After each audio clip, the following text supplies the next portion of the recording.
বেনজিরকে Awami League vanish করবে না। বেনজিরের পিছনে আওয়ামী লীগের এটা একটা ফাঁদ। এই ফাঁদটা দিয়ে তারা অনেকগুলো টার্মস থেকে উত্তরণ ঘটাতে চায়। পত্রপত্রিকাগুলো, মিডিয়াগুলো কখন ফোকাস করা শুরু করেছে?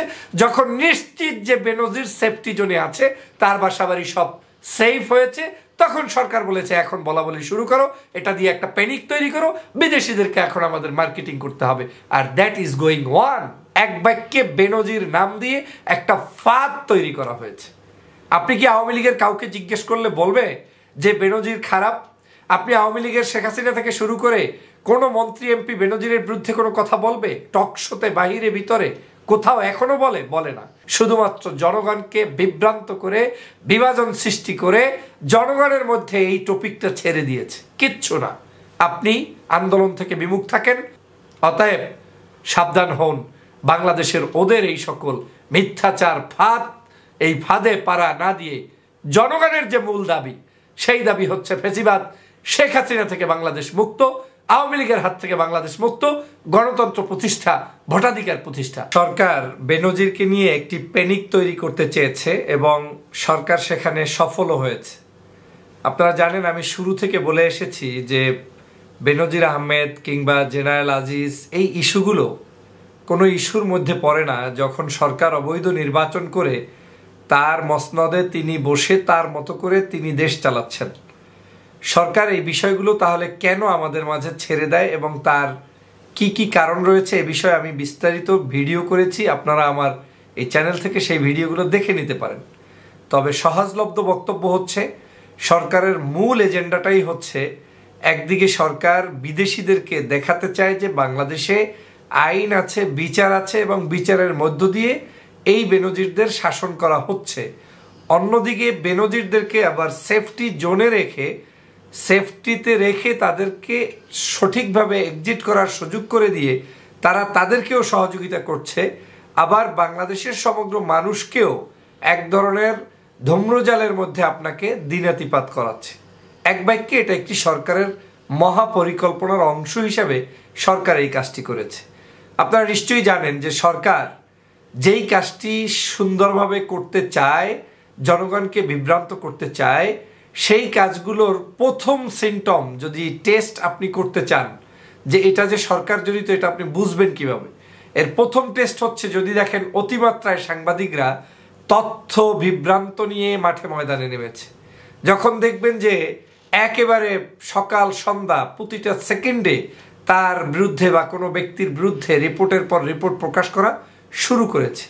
এদেশের এতগুলো সাংবাদিক, এত মিডিয়া, এত সংবাদপত্র, এই সব কিছু থাকতেও চোখ ফাঁকি দিয়ে দুর্নীতি করতে পারলো, টাকা পয়সা লোপাট করতে পারলো, বাড়ি করতে পারলো, গাড়ি করতে পারলো, বাংলাদেশে থাকতে পারলো, আমেরিকার মাটিতে নিষেধাজ্ঞার পরেও স্বরাষ্ট্রমন্ত্রীর সাথে যেতে পারলো, সেই দেশে বেনজির এখন আছে কি নাই, বর্ডার ক্রস করেছে কি করে নাই, এটাও কি স্বরাষ্ট্রমন্ত্রী জানে না বলে আপনার কাছে মনে হয়? আপনার কাছে কি মনে হয় যে সাংবাদিকদের কাছে তথ্য নেই? আপনার কাছে কি মনে হয় যে বাংলাদেশের শেখ হাসিনা জানে না? এই সব কিছু হচ্ছে আওয়ামী লীগের একটি সাজানো প্যাকেজ প্রোগ্রাম। এই প্যাকেজ প্রোগ্রামটার মধ্যে বাংলাদেশের বিরোধী মতের মানুষদেরকে, বাংলাদেশের সাধারণ মানুষদেরকে নিমজ্জিত করে রাখছে ওরা। ওদের উদ্দেশ্য মূলত ওরাই জানে এবং সেই উদ্দেশ্যটাই কিন্তু ওরা বাস্তবায়ন করার পথে এগিয়ে চলেছে। এখন যারা বেনজিরকে নিয়ে অতি উৎসাহী, বেনজিরের পালিয়েছে, বেনজির পালাতে বাধ্য হয়েছে, কিসের পালাতে তিনি বাধ্য হবেন? তাকে যদি পালিয়ে যেতেও হয় সেটাও সরকারের পরামর্শেই তিনি পালিয়ে যাচ্ছেন। আর তাকে যদি দেশে রেখে বিচার করতে হয় তাও সরকারের পরামর্শেই সেটা করা হবে। সে কারণেই ব্যাংকের টাকা পাবেন না, জমি জমা বিক্রি করা শেষ, ফ্ল্যাট, বাড়ি, গাড়ি যা কিছু আছে সব কিছু এখন তথ্য প্রকাশ হচ্ছে যে সব তিনি বেচে টেচে শেষ করে দিয়েছেন। তো একটা বাড়ি বিক্রি করতে কি মানুষ 1 ঘন্টায় পারে? নিশ্চয়ই কোনো একটা বাড়ি, কোনো একটা জমি, কোনো একটা গাড়ি যা কিছু তিনি বিক্রি করবেন সেজন্য তাকে একটা সময়ের প্রয়োজন, কাস্টমার দেখার প্রয়োজন। এই সব কিছুই কিন্তু সরকারের ছত্রছায়ায় তার বিশেষ পরিকল্পনায় করা হয়েছে।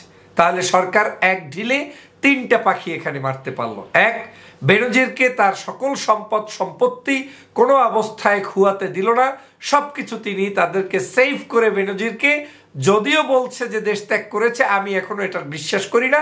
দেশ ত্যাগ করুক কিংবা না করুক, তাকে সেফটি জোনে সরকার রেখেছে।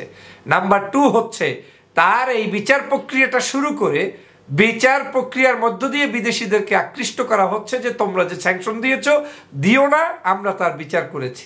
আর তৃতীয়ত তার বিচারটা সরকার করেই তাকে নতুন করে জীবন পাওয়ার সুযোগ করে দিল। কারণ এটা যদি অন্য কোনো গভর্নমেন্ট থাকতো তাহলে সব হারাতো। আওয়ামী লীগ তাকে সব কিছু রেখেই তার একটা বিচার প্রক্রিয়া যাদের সামনে দেখানোর চেষ্টা করে তাদের আসল দুর্নীতিকে গোপন রাখার চেষ্টা করছে। আজকের এই অবস্থাটাই বাংলাদেশে বেনজিরকে নিয়ে তারা করছে। আমরা যারা বেনজিরের এই দুর্দিনে অনেক খুশি হয়েছি, আমরা যারা বিভিন্ন বক্তব্য দিয়েছি, আমাদেরকে এই সরকার চাচ্ছে যে বেনজিরের ফাঁদে আপনি পাড়া দেন। যদি বেনজিরের ফাঁদে আপনি পাড়া দেন, সরকার কি করতে পারে? সরকার অনেকগুলো কাজ করতে পারে, যদিও এটা মিলতে পারে নাও মিলতে পারে। নাম্বার 1, সরকার প্রচার করবে বেনজির কোথায় আমরা জানি না, পালিয়ে গিয়েছে, টাকা পয়সা লোপাট করেছে, জমি জমা বিক্রি করেছে, তিনি দেশ থেকে চলে গিয়েছে, এই ধরনের বিভ্রান্তমূলক তথ্য আসবে। কিন্তু মামলার যেদিন তারিখ, হঠাৎ দেখবেন বেনজির উপস্থিত হতেও পারে।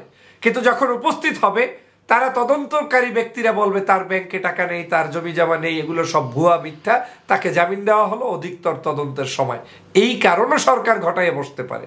আর বসানোর জন্যই, এই কারণ তিনি ঘটানোর জন্যই আপনাকে, আমাকে, আমাদেরকে ব্যস্ত রাখার জন্য উইং করছে, খুঁজছে এবং ব্যস্ত রাখছে। এক বাক্যে বেনজির নাম দিয়ে একটা ফাঁদ তৈরি করা হয়েছে। আপনি কি আওয়ামী লীগের কাউকে জিজ্ঞেস করলে বলবে যে বেনজির খারাপ? আপনি আওয়ামী লীগের শেখ হাসিনা থেকে শুরু করে কোনো মন্ত্রী এমপি বেনজিরের বিরুদ্ধে কোনো কথা বলবে? টকশোতে, বাহিরে, ভিতরে কোথাও এখনো বলে না। শুধু একটা কথাই বলে যে কেউ যদি বিচারের সাব্যস্ত হয় আমরা তার বিচার করব, সমস্যার কিছু নাই। তাহলে কেউ যদি বিচারের সাব্যস্ত হয়, সেই ব্যক্তি শুদ্ধাচার পুরস্কার পায়, সেই ব্যক্তি তোমার এত কিছু উপহার পায়, সেই ব্যক্তির জন্য তোমরা এত কিছু করলা, তোমরা কি তাকে শেষ করে দিবা? মোটেও না। বেনজিরকে আওয়ামী লীগ ভেনিশ করবে না। বেনজিরের পিছনে আওয়ামী লীগের এটা একটা ফাঁদ। এই ফাঁদটা দিয়ে তারা অনেকগুলো টার্মস থেকে উত্তরণ ঘটাতে চায়।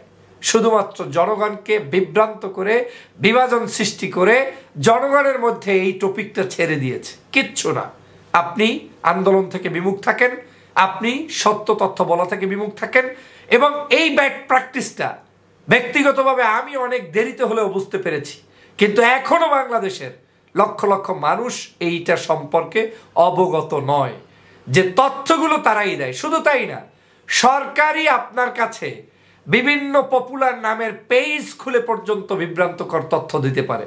যেমন ভবিষ্যতে এমন হতে পারে ডক্টর ফয়জুলের পেজ কিন্তু মেনটেইন বাই আওয়ামী লীগ, তারা ওখানে লিখে দিবে বেনজির পালিয়ে গেল, খুশি হলেন ফয়জুল, কিন্তু আমি তো এই কথা বলিনি। কিংবা আরেকটি তথ্য লিখে দিবে যে আজ এখানে তোমরা ঝাঁপিয়ে পড়ো, 100 লোককে করতে হবে, শেষ করে দিতে হবে, কিন্তু আমি তো এটা বলিনি। এই যে বিভিন্ন তথ্য, এই তথ্য বিভ্রান্ত, পেজ বিভ্রান্ত, বিভিন্ন ধরনের অপকর্ম, এগুলোতে আওয়ামী লীগ এতটা এক্সপার্ট হয়েছে, এটার উপরে তাদের পিএইচডি করা শেষ। যার প্রমাণ আপনারা গতকালকে দেখলেন, মেটা থেকে আওয়ামী লীগের 148টি পেজ এবং আইডি এবং তাদের যে সিআরআই, এই যে তাদের গবেষণা সেল, এগুলোকে নিষিদ্ধ করা হয়েছে। মেটা বন্ধ করে দিয়েছে শুধুমাত্র তাদের মিথ্যাচার, অপচার এবং বিএনপি বিরোধী মতের মানুষদের বিরুদ্ধে লেগে থাকার কারণে। আজ তারাও ধরতে পেরেছে। কিন্তু বাংলার মানুষ, আমরা এখনো এই অন্ধকার জগতের মধ্যে নিমজ্জিত, কারণ আমাদেরকে সাবজেক্ট তারাই ধরিয়ে দেয়। কে ধরিয়ে দেয়? একটা মিডিয়া আপনার এই বাংলাদেশের জনগণের পক্ষে আছে? এদেশের কোনো সাংবাদিক সংবাদপত্রগুলোতে, কোনো বস্তুনিষ্ঠ সংবাদপত্রে কোনো ধরনের নিউজ জনগণের জন্য আসে? ভোট চোরের কথা কি পত্রিকায় আসে? কোনো নিউজে কি আপনার জাতীয় কোনো ভালো নিউজগুলো আসে না? আসবে কি যখন তাদের এজেন্ডা প্রয়োজন সেগুলোকে নিয়ে আসে। ম্যাক্সিমাম পত্রপত্রিকার ক্ষেত্রে আমি এই কথাই বলে নিচ্ছি। আজ সেটাই হয়েছে। বেনজির ইস্যুকে সরকার যখন সাজিয়ে দিয়েছে, তখন সেটাকে পত্রপত্রিকা ওই সাজানোর আলোকে বিবৃতি দিচ্ছে। এমনও হতে পারে বেনজির আহমেদ এখান থেকে আরো 1 মাস আগে গায়েব হয়েছে, এই 1 মাসে কেউ কথা বলে নাই, অথবা গায়েব হওয়ার আগে কেউ কথা বলে নাই। এমনও হতে পারে বেনজির যেদিন বিবৃতি দিয়েছে, বক্তব্য দিয়েছে, ওদিনই সে পালিয়ে গিয়েছে। বিবৃতিটা জাস্ট দিয়ে মনে করিয়েছে জনগণকে যে আই এম প্রেজেন্ট হিয়ার। এই প্রেজেন্স দেখিয়ে বিকেলেই হয়তো চলে গিয়েছে। কিন্তু পত্রপত্রিকাগুলো, মিডিয়াগুলো কখন ফোকাস করা শুরু করেছে? যখন নিশ্চিত যে বেনজির সেফটি জোনে আছে, তার বাসাবাড়ি সব সেফ হয়েছে, তখন সরকার বলেছে এখন বলা বলি শুরু করো, এটা দিয়ে একটা প্যানিক তৈরি করো, বিদেশিদেরকে এখন আমাদের মার্কেটিং করতে হবে। আর দ্যাট ইজ গোয়িং ওয়ান। অতএব সাবধান হন, বাংলাদেশের ওদের এই সকল মিথ্যাচার ফাঁদ, এই ফাঁদে পাড়া না দিয়ে জনগণের যে মূল দাবি, সেই দাবি হচ্ছে ফেসিবাদ, শেখ হাসিনা থেকে বাংলাদেশ মুক্ত, আওয়ামী লীগের হাত থেকে বাংলাদেশ মুক্ত, গণতন্ত্র প্রতিষ্ঠা, ভোটাধিকার প্রতিষ্ঠা। আসুন সেই কাজে সামিল হই। সবাইকে ধন্যবাদ।